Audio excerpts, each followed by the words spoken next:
Welcome to Edwards Vacuum Laboratory Talk Podcast. I'm Dan Rutherford, and I've worked in multiple roles during my 24 years at Edwards, and I'm currently the Market Sector Manager for Analytical OEMs. And I'm David Steele. I'm the Market Sector Manager for R&D, and I've been involved in vacuum technology for about 35 years, just over 25 years of that time at Edwards. Hi, and I'm Todd and I've held various positions within Gamma Vacuum and Edwards Vacuum since 2009, primarily supporting UHV and XHV customers and sales channels in North America. So in our last podcast, we talked a bit about direct reading gauges like the capacitance manometer and the strain gauge. Yes, that's right. They use a direct physical force characteristic, the physical pressure of the vacuum environment, compared to some other reference. Indirect reading gauges like Pirani gauges, which we'll talk a bit more about in a minute, they use a characteristic of some other indirect behavior related to pressure within the vacuum environment, such as thermal conductivity with a Pirani gauge, for example, or the ability to pass an electric current with an ion gauge. So most indirect gauges, as a result, in fact, most modern vacuum gauges are electronic instruments which have some sort of electrical output that represents the pressure reading.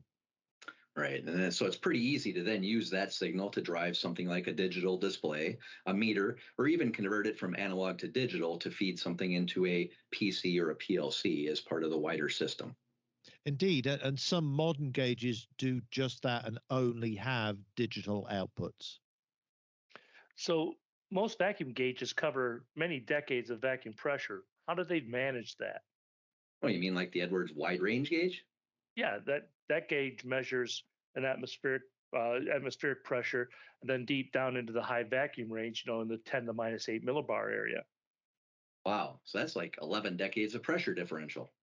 Yeah, it's huge. And don't you have to have a voltmeter that can read down to nanovolts to make something like that work in the lower pressure regions? Well, most modern vacuum gauges use a log linear style output where 1 volt of output represents one complete decade of pressure change. With a simple bit of behind the scenes math accomplished by the controller, you can cover a huge range of pressure with quite simple instrumentation. Okay. Well, before we start talking about Pirani gauges, what is the difference between a passive and an active gauge?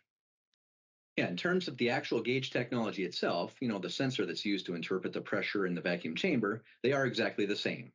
The key difference, though, between an active gauge and a passive gauge is that in a passive gauge, the gauge head itself has no electronics, no transistors, or no processor chips connected directly to the gauge. Those are in a separate and usually a rack mounted or a desk mounted controller, and there's a specialty cable that runs between the two devices. And active gauges, on the other hand, are usually modular, complete widgets, single components, and they have all of the processing and signal conditioning electronics directly connected to the gauge tube. So the output from an active gauge, instead of being signal level and difficult to interpret, is a pressure reading.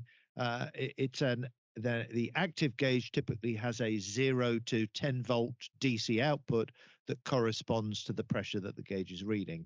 So you supply the gauge with power and it gives you an easy to interpret output. Some of them even have displays directly built into the gauge head itself. All right. And these days, the majority of the vacuum gauges are what we call active gauges. And because they are very versatile, the controllers can be pretty much universal. In other words, they can both power and read many types of gauges and gauge technologies. And because active gauge controllers are just really a power supply and a sophisticated voltmeter that interprets volts and displays it as a pressure. With a passive type of gauge, the controller is usually dedicated to the type of gauge it's connected to. So if you decide you want to change to another type of gauge technology, you also need to change the type of controller that you're using. Well, active gauge controllers like the Edwards TIC and TAG instrument controllers can usually take multiple gauge heads. We have controllers that can take one, two, three, even up to six gauge heads, and it makes it pretty easy to include gauge reading functionality into things like your turbo controllers, so you can make it a multi-use device. And that gives you lots of flexibility down the line if you decide you want to add different gauges or a different type of gauge technology. Active gauges also avoid using specialty cables that are usually quite expensive. Edwards active gauges, for example, use a relatively inexpensive flat ribbon cable, the same type for every active gauge, so you don't have to change the cabling. I've heard that you can even use Ethernet cables for those, can't you? Well, yes, you can, but you do have to bear in mind that Ethernet cables were designed for digital signals, and Edwards active gauge cables are analog output. So they do have a different type of electrical signal passing through them. And most active gauges have pretty low power requirements, so they're not all that fussy about the cables. But if you get into some high power gauges, in particular ion pump gauges, they do need a cable that's rated to carry the amount of current that it takes to drive one. Basically, the wires are a bit thicker and a little bit more than just the standard Ethernet cables that you can find. So high quality cables that are rated for power over Ethernet are usually a good alternative if you don't or haven't got the OEM cables. But it's important to say don't skimp on the cabling. So this is not the place to pinch the pennies then. I got it. So let's talk Pirani gauges now. So Pirani gauges are used all over the place for things like rotary vane pumps, scroll pumps, and similar types of primary pumps. They operate on the principle of the amount of heat lost from a thin wire filament that's heated to around about 100 degrees C. Right. Then there's some behind the scenes electronics that vary the amount of current running through the filament as the pressure changes. And then it's this change that the gauge uses to actually measure the pressure or report on the pressure. So thermocouple gauges used to be used for this job, didn't they? They did, and TC gauges are still out there, and they do use a very similar heat loss principle to a Pirani gauge. It's sometimes a bit difficult to make generalizations, but thermocouple gauges tend to have slower reaction times to Pirani gauges and, relatively speaking, a much more limited pressure range over which they can operate.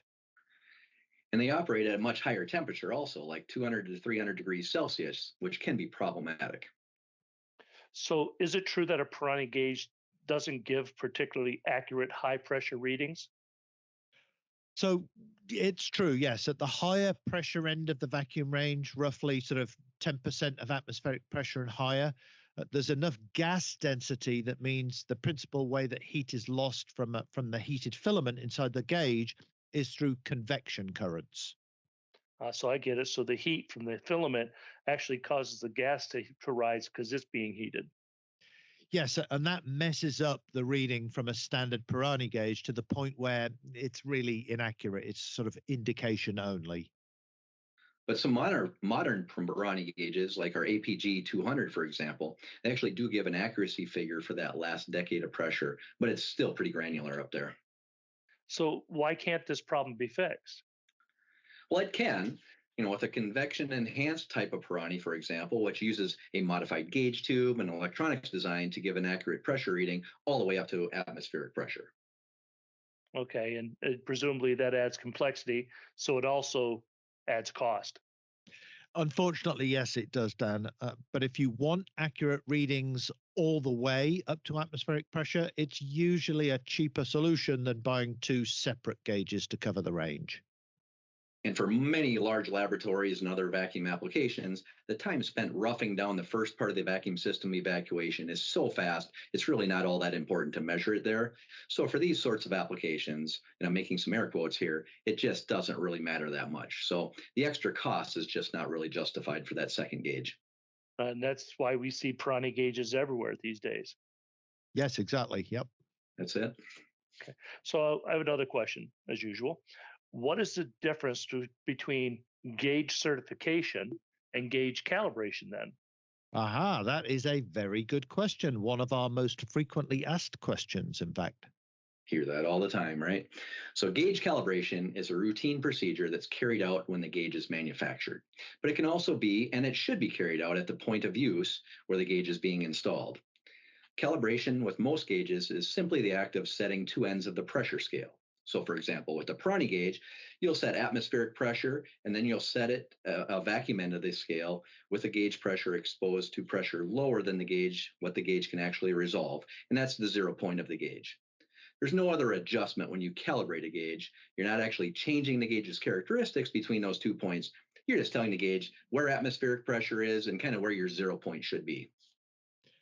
And with most modern vacuum gauges, say anything made in the last decade, 15 years or so, the calibration's usually simply a matter of pressing a button on the gauge head itself or sending a calibration signal to it. With some older gauges, you might have to make an adjustment with a small variable resistor, a potentiometer on the gauge head itself. Right. And remember that all gauges come from the factory calibrated, but it's also typically a good practice to do a field calibration once the gauge is installed in its final orientation. Changing the position from vertical to horizontal, for example, on the gauge can make a small difference in the two ends of this pressure scale that the gauge is reading. Okay, so then what is certification? Well, certification's done after you've calibrated a gauge, and it's a completely separate, it's a measurement only step. There isn't actually any adjustment or changes done to the gauge at all during certification. What certification does is it compares a gauge under test, to the output of a gauge that can be referenced to some sort of nationally recognized test standard. So, commonly in the US, where we are, the reference gauge would be referenced to an NIST, National Institutes of Standards and Technologies laboratory gauge. The certification, though, can be pretty time consuming and therefore quite expensive, Dan, right? So, with a certified gauge, you get a certificate that'll typically have a graph on it showing the gauge that's being certified and the outputs all compared back to this reference gauge, again, referencing back to the NIST standards that David mentioned. Okay, so this doesn't change the gauge in any way. The accuracy of the gauge, if it is certified, is exactly the same as any other gauge of that type. So, how often should you recalibrate your gauge or gauges? Well, that really depends on your particular requirements. Some applications may need quite precise and quite accurate measurement standards with frequent calibration checks and monitoring and record keeping. While other applications where the gauge is only being used, say, as an indication, you might not even need to do it at all. So it really is dependent on your particular situation. All right. So, what is a gas calibration then? Gas calibration is best described as adjusting the gauge's output to account for different gas species characteristics that alter the gauge's output to account for these differences. So applying this adjustment can allow you to use the gauge to measure 100% helium, for example, without having to apply corrections after the fact. It can get confusing though, particularly if you're using multiple different types of gases on the same gauge. So that does need to be kept in mind. So, this is where it might be a good reason to use a direct reading gauge like a capacitance manometer then. Yes, it is. But in a great many applications and installations, particularly where the gauge is really being used for indication rather than process control, uh, y- you may not really need to do it. This can be something that you need to bear in mind rather than something that you must do. It's very, very much an application specific decision to be made. Indirect reading gauges like Pirani gauges are really good, rugged, and long lasting. They're also relatively inexpensive compared to fancier technologies like capacitance manometers, and that's why you see them being used in many applications. So, how do we measure low pressure? And I mean, pressure less than 10 to minus 3 millibar then? Well, because the gas pressure and density is so low at these levels, the gauge technologies that work really well at higher pressure levels, like Pirani gauges, for example, basically stop working at lower pressures because there isn't enough gas density to support the way that particular technology works.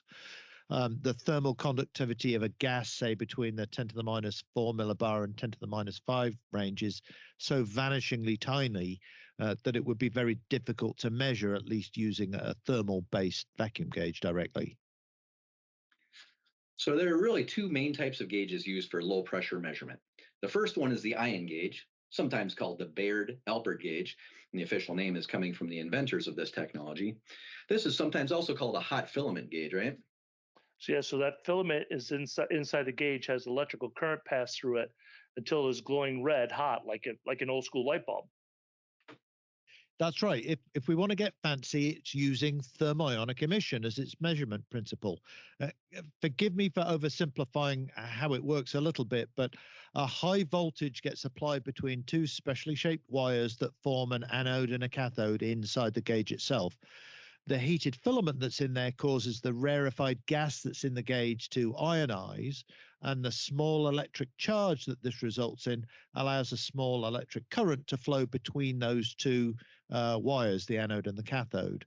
And it's that change in electric current as the vacuum pressure changes that this type of gauge uses to indicate what the pressure is. And then besides the Bayard Elbert, there's also penning gauges for measuring low pressures too, right? That's right. Yes, a penning gauge, sometimes called a cold cathode gauge, an inverted magnetron, a gauge like our Edwards inverted magnetron, that uses a high voltage discharge between two electrodes. The discharge is constrained by an external magnetic field that's supplied by an external magnet, and the current that travels between the electrodes is used to measure the vacuum pressure. All right. So which one of those is best, an ion gauge or a penning gauge then? Well, that question gets often asked while choosing one gauge over the other, and sometimes it can come down to a personal choice or even regional preferences or even your company or organization's preference. And sometimes it just comes down to the application itself. Where is the gauge being used, and what is it being used for? Although we would be getting a little bit too deep for this conversation today, because this can get really complicated for choosing one gauge over the other. Okay. So what about wide range pressure ranges, the ones that cover atmospheric pressure down to say 10 to minus 8 millibar? Well, the vast majority of this type of gauge, the ones that cover really massive pressure ranges, they're actually two or more gauge technologies housed in a single housing. For example, a gauge like our wide range gauge, that contains both a cold cathode gauge and a Pirani type gauge. Right. And independent, each of these gauges is optimized for a different pressure range, rough, high, and ultra high, for example. And the gauge's internal electronics selects and swaps between these two depending on which gauge is most appropriate for any particular pressure range that's being measured. Okay, so that way the gauge can automatically switch the high vacuum gauge on and off. That way it won't be damaged or contaminated by trying to run in the wrong pressure range then. I get Yeah. it. I Yes. get it. So, well, I think we're about running out of steam here. So maybe we should wrap today's podcast up. Great call, Dan. In our next podcast, we're going to tackle the subject of a general introduction to primary pumps. So it'll be our first vacuum pump discussion. Right. And please always remember, continue to check back with us in the future, as we are still hoping to release a new podcast about every week or two. And if you'd like to reach out to us, or have any questions that you would like us to answer during a future podcast, please send us an email to podcast@edwardsvacuum.com. And that's all one word. We'd love to hear from you, and we'll do our best to include any questions that you have in future podcasts. And if you have an immediate need for information, please don't hesitate to reach out to us or any of our technical support folks at Edwards Vacuum by emailing info@edwardsvacuum.com.